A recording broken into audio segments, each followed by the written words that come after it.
All right, so the next piece of the presentation we're going to cover, it's just a couple slides, but this will discuss and define what grant matching is, and specifically what the match is for our Homeland Security grants. Most of our grants have a matching requirement. The difference is how we make that matching requirement. For our Emergency Management Performance Grant, this has a 50% or a dollar-for-dollar match that we have to make.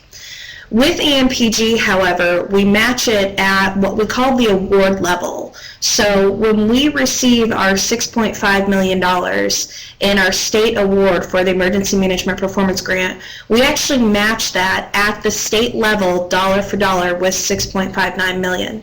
Now, how we do this is through other state salaries that we pay for, other allowable expenses that we pay for, and this is also why we ask all of the counties to tell us what their costs are associated with EMPG, such as their 50% of the salary that they pay their EMA directors, the fringe benefits they pay their emergency management staff. All of that gets rolled into our matching requirement for our federal award. The reason we do this is when we match EMPG at the award level, it means that when we give out this money, or when we give the grants out of EMPG, you don't have to match at the individual project level. So if you receive, for example, our counties receive a competitive EMPG grant, they received one for 2013.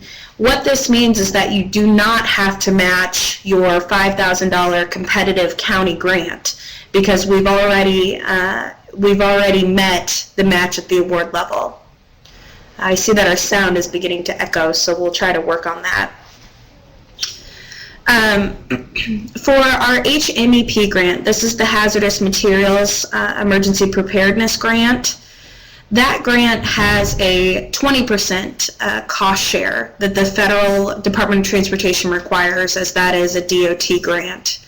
That grant we actually do match at the project level. This means that we have each project that we fund out of that grant match the 20%. So if a county LEPC puts in for an HMEP grant, they're required to show with that grant the 20% match they will have for the grant.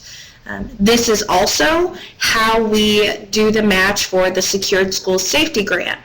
The Secured School Safety Grant also has that 50% or the dollar for dollar match for the grant funds.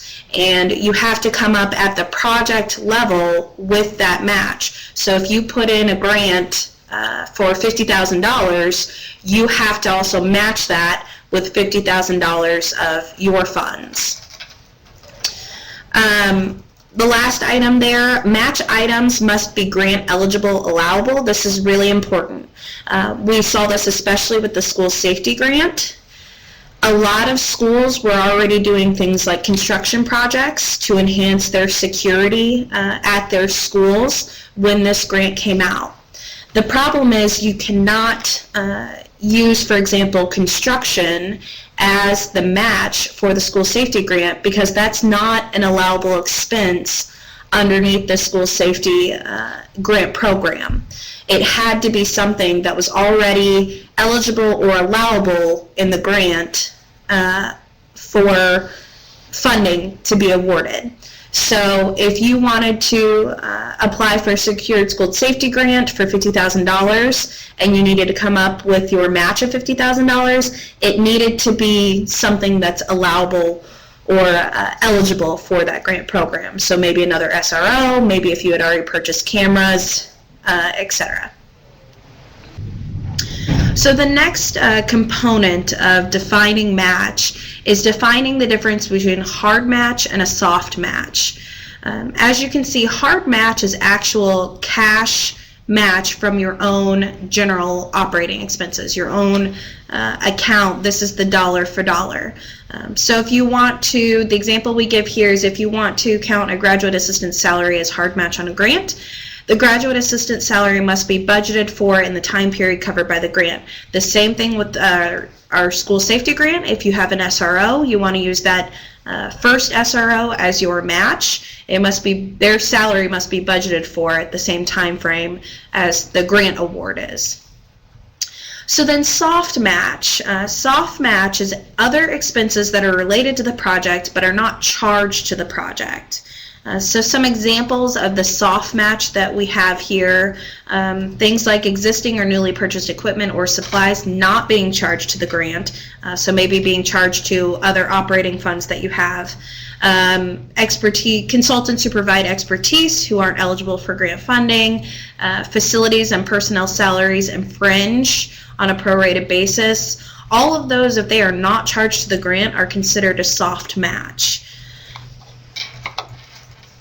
Most of our grants have a hard match. Most of them are kind of the dollar for dollar you have to show out of your operating budget, but we will define in each grant program what it is if the grant has a match. For example, our Homeland Security grant dollars, those do not have a match. The only stipulation we have on Homeland Security grant monies is that 80% of it has to go to a local unit of government, but there is no matching requirement for that Homeland Security grant program. Same with Foundation. There is no matching requirement for the Foundation grants. So we will define for you with the grant program if there is a matching requirement and what that matching requirement would be, whether it be hard or soft match.